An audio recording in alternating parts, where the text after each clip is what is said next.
I didn't plan to fall for anyone. But the way he held me, the way his lips found mine, it wasn't just passion. It was a story my body had been waiting to tell. Please don't forget to subscribe and comment.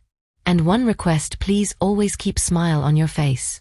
I never imagined that saying yes to a coffee date would change everything. After my divorce, I had built a quiet little world where no one could really get in. I convinced myself that I was better off alone. Safe. In control. But deep down, I was tired of being untouched, unnoticed, and emotionally numb. I had forgotten how it felt to be seen, not just as a mom, not just as a professional, but as a woman. So when I matched with a guy named Jace Walker on Bumble, I surprised even myself by replying. He wasn't flashy or trying too hard. His profile showed him in jeans, working with blueprints at a construction site, a little paint on his hands. He smiled with his eyes. The kind of guy you'd trust in a storm. We exchanged messages for 2 days before he asked if I wanted to meet for coffee. My heart hesitated. I hadn't been on a date in years, not since my 7-year marriage quietly unraveled into cold silences and awkward goodnights. But something about Jace's warmth cut through the fear. Sure, I replied. Let's meet tomorrow. I stood in front of my mirror that Saturday afternoon, trying on 3 different outfits before settling on jeans and a loose white blouse that hung just right off my shoulders. I wanted to feel relaxed, but still, desirable. It felt foreign, this desire to look good for someone. My hands shook as I applied mascara. I arrived 5 minutes early, hoping I wouldn't regret it. Jace was already there, sitting by the window, nursing a coffee and looking like something from a dream. Broad shoulders, tousled brown hair, eyes like warm whiskey, and that casual confidence that made me feel steady just being near him. He stood when he saw me. Sloane.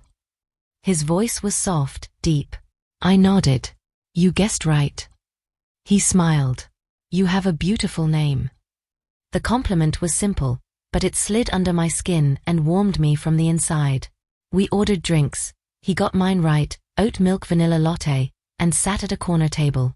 I was nervous, but Jace made it easy. He didn't talk at me, he talked with me. He listened. His laugh was deep and unfiltered, and he made me laugh too, really laugh, the kind that left me breathless. He asked about my favorite books, my dreams, my dog. He shared how he started his small architecture firm after his own divorce, how he learned to rebuild his life from scratch. There was something so raw about the way he told his story, not for sympathy but for connection.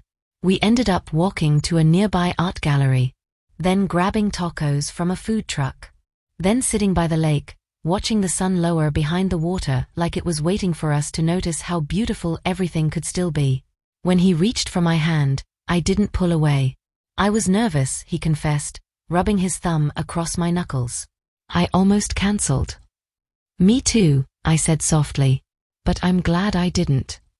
As the sun melted into orange and purple and the evening air turned cool, he stood and gently tugged me up. I looked at him, breath catching. I knew what was coming, and I didn't run. Jace kissed me. It wasn't rushed. It wasn't a move. It was a kiss with depth, one that asked for nothing but gave everything. His hands rested softly on my hips, and the world shrank to the space between us. I melted. My knees nearly buckled. When he pulled away, I felt dizzy, lit up. My heart raced like it had just remembered how to be alive. He walked me to my door, but didn't ask to come in. Just pressed one more kiss to my lips and whispered, "Let's not let this be a one-time thing."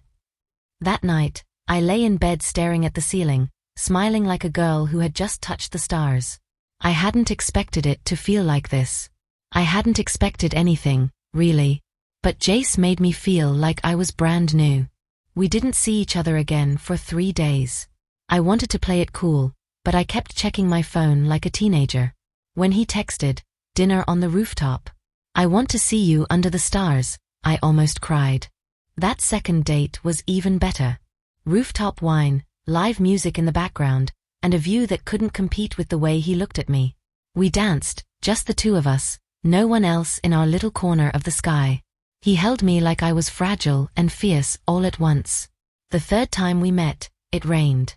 Our dinner plans were cancelled, but Jace showed up at my door with Thai takeout, a vinyl record player, and a bottle of red wine. He didn't expect anything. He just wanted time with me. We sat on the floor of my living room, surrounded by candles and thunder, laughing over spring rolls and old jazz. He watched me the way a man watches art. And when he finally leaned in, brushing my hair from my face, I kissed him like I meant it, like every moment since my divorce had been leading to this. That night, our bodies met slowly, sweetly, with reverence. He didn't rush me. He explored me like a map he wanted to learn, not conquer. Every touch was deliberate. Every kiss whispered, "I see you." For the first time in years, I felt desirable. Not just wanted, but worshipped. Not just touched, but awakened. After, we lay tangled on the rug, his fingers tracing the outline of my shoulder.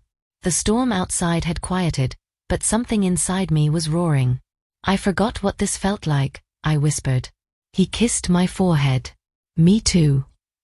I won't lie and say everything was perfect after that. We had our moments, uncertainty, hesitation, the quiet ghosts of our pasts trailing us. But Jace never made me feel like a mess he had to fix. He met me exactly where I was. And with him, I wanted to grow. Weeks turned into months. My home filled with flowers again. I started smiling at strangers. I took up photography. I danced barefoot in my kitchen at midnight. I fell in love, not just with Jace, but with myself. I had believed for so long that love after divorce was either impossible or not worth the risk. But that first date, that unexpected coffee, that rain-soaked kiss, it taught me that some beginnings come disguised as casual encounters. And now, every time I wake up next to Jace, tangled in sheets and sunshine, I thank the version of me who said yes. Because my first date after divorce didn't just surprise me, it saved me.